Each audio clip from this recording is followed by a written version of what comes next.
Hey everyone, I went to an Indian demo day and rode several of their bikes. We're going to continue our 2024 Versus series talking about these rides and comparing the Indians with their greatest rival, the Harleys.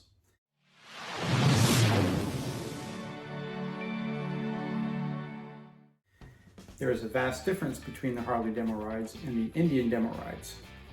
With Harley, you have to attend a safety briefing before you can ride and follow several rules like no passing, no slingshotting, stuff like that. The rides are always led by Harley people, and before each ride you have to sign up for which bike you want to ride next. The Indian demo rides are nothing like that at all. Once you've verified your motorcycle endorsement and received your wristband, it's a free-for-all.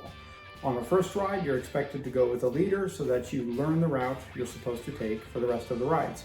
After that initial ride, you can ride whenever you want and whatever bike you want. You don't have to go with a leader, you don't have to go with a group, you don't have to sign up for a bike. All you do is just grab a bike and go. Generally speaking, this works fine when you only have a few people, maybe 10 or 15, but when you get 20 or 30 people and you only have 11 bikes, it becomes a little chaotic trying to figure out who's riding which bike next. Honestly, when there aren't many people, I actually like Indian's method better. It's so much more fun to just be able to grab a bike and go without waiting for a leader and without being limited by the people in front of you. But I didn't enjoy the process when there were a lot of people there. You go to get a bike and someone else gets there first, so you have to sit there and wait for them to get back. The other downside is that people tend to bend the rules because there are hardly any rules to bend. I heard guys talking about riding off the specified route to get some extra ride time, doing their own thing, etc. One guy I was talking to said that he was there last fall and he went off the road and got lost and ended up doing spin outs in a parking lot somewhere, dropped the bike and whatnot before he came back. In the meantime, other people who want to ride that bike have to sit there and wait. So that is another downside of the free-for-all method. The location for this particular Indian dealer wasn't really great either. This dealer is about a half hour from my house. I'm fairly familiar with the location. There really aren't any good twisty roads in that area. A couple of fun corners, but nothing that really stands out. And there's a decent amount of traffic, so car and truck traffic definitely slowed things down at times.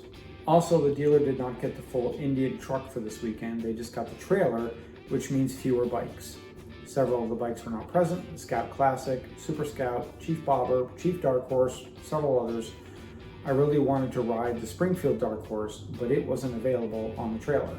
What we did have available was the FTR R Carbon, Scout Bobber, Sport Scout, 101 Scout, Sport Chief, Super Chief Limited, Springfield Classic, Chieftain Limited, Challenger Dark Horse, Roadmaster Limited, and Pursuit Limited. I rode 9 of those 11 bikes. One thing I experienced across most, if not all of the Indian bikes, is the reach to the bars. If you've watched my channel for any length of time and remember back to when I owned both an Indian Scout and then a Chieftain, I struggled with the length of these bikes and the long reach to the bars. I'm 5'6", and every single one of these bars was a stretch for me. Of course, some bikes are designed that way on purpose. The more sporty bikes have an aggressive stance. The Sport Scout and Sport Chief, the FTR, the Scout 101, for instance. But even on the bikes that are supposed to have a relaxed riding position, the Springfield, Chieftain, Challenger, I could feel a little bit of strain on my shoulders from reaching to the bars. Probably the one bike that was most comfortable with the stock bars was the Springfield. That bike comes closest to being comfortable for me. They had also put reduced reach bars on the Roadmaster, so that was very comfortable for me. Even though the reduced reach bars only give another 2 inches of pullback, that 2 inches made a huge difference. So if I were to get an Indian, reduced reach bars would definitely be in order. Let's get to the actual review. It's time to move up to the big boys. Today we're going to talk about the Indian Roadmaster and compare that to the Harley Ultra Limited. If you've been watching the entire Versus series and seen the progression of moving from the smaller, less expensive bikes on up, you may be thinking, wait a minute, didn't you skip something? What about the Indian Challenger versus the Harley Road Glide? I didn't do a test ride on the Indian Challenger this year. I was running out of time for the Indian demo and the Challenger was incredibly popular. Other people were very quick to jump on that bike. I did ride the Pursuit, which is basically a Challenger with a tour pack and hard lower fairings. So we will talk about that. I am confident that my feelings on the Challenger would basically be the same as the Pursuit probably. So we're skipping the Challenger versus Road Glide. We're going to summarize that in the next video, and we're going right to the Roadmaster here. Indian has 4 versions of the Roadmaster. The Roadmaster Elite is basically like the Harley CVO, so we're not going to talk about that here. That's in a different category all its own.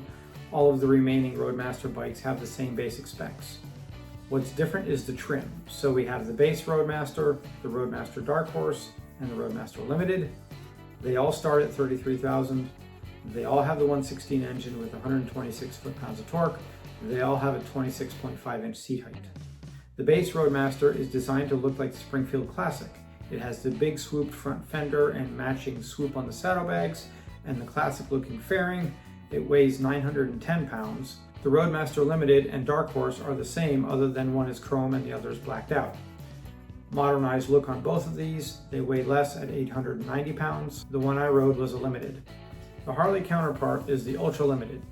Still comes with the 114 engine with 122 foot-pounds of torque and weighs more than the Roadmasters at 917 pounds, so power to weight ratio goes to Indian.